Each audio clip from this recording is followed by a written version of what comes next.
Oi, o meu nome é Isis Caroline Sagni da Silva e hoje eu vou falar sobre o método experimental na psicologia e como ele nos ajuda a entender as relações de causa e efeito entre os comportamentos humanos.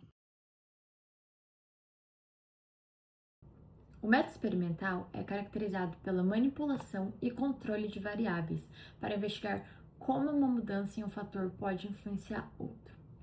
Esse método permite ao psicólogo testar hipóteses de uma forma controlada, observando se uma variável realmente causa uma modificação no comportamento. Essa é uma das formas mais objetivas de pesquisa na psicologia, porque busca estabelecer relações de causa e efeito, geralmente realizado em ambientes controlados, como laboratórios, mas também pode ser aplicado em contextos naturais, desde que o controle das condições seja garantido. Diferente da pesquisa descritiva, que apenas observa e registra comportamentos sem interferir, a pesquisa experimental manipula ativamente uma variável para verificar seus efeitos. Na pesquisa descritiva, o objetivo é apenas compreender e descrever o comportamento, por exemplo, observando como as pessoas reagem em filas de banco, em salas de aula. Já na pesquisa experimental, o objetivo é descobrir o porquê das coisas, testando hipóteses com controle e manipulação.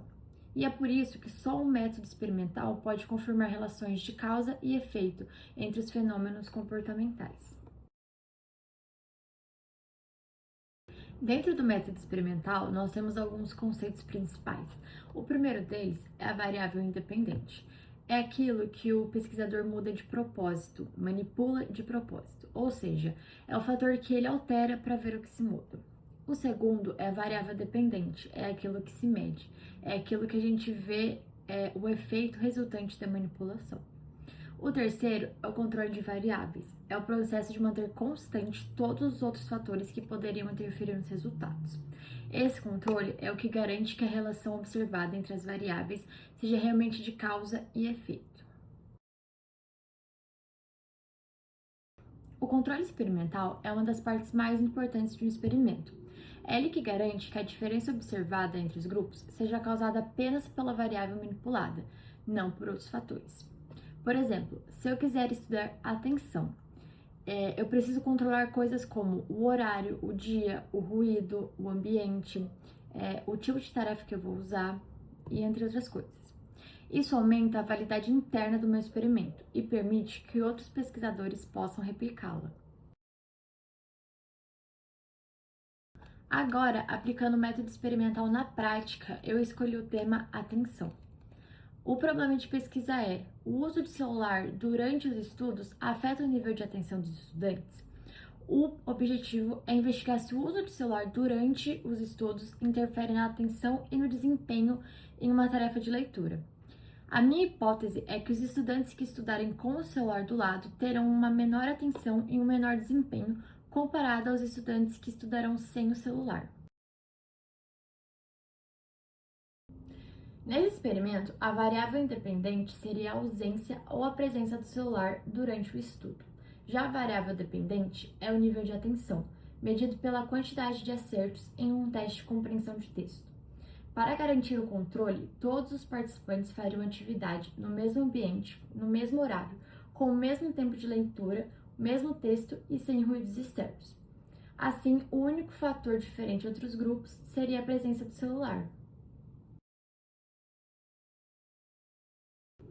O procedimento funcionaria da seguinte forma: seriam cerca de 20 estudantes universitários com idades próximas, entre 18 a 25 anos, e com perfis acadêmicos parecidos, cursando o mesmo curso ou no mesmo período, que seriam divididos em dois grupos, 10 em cada. Primeiro de tudo, ambos os grupos iam receber o mesmo texto, e eles leriam esse texto em um lugar silencioso. O grupo 1 é o grupo que ia deixar o celular em cima da mesa, com a possibilidade de receber notificação. Já o grupo 2 é o grupo que não teria nenhum tipo de acesso ao celular.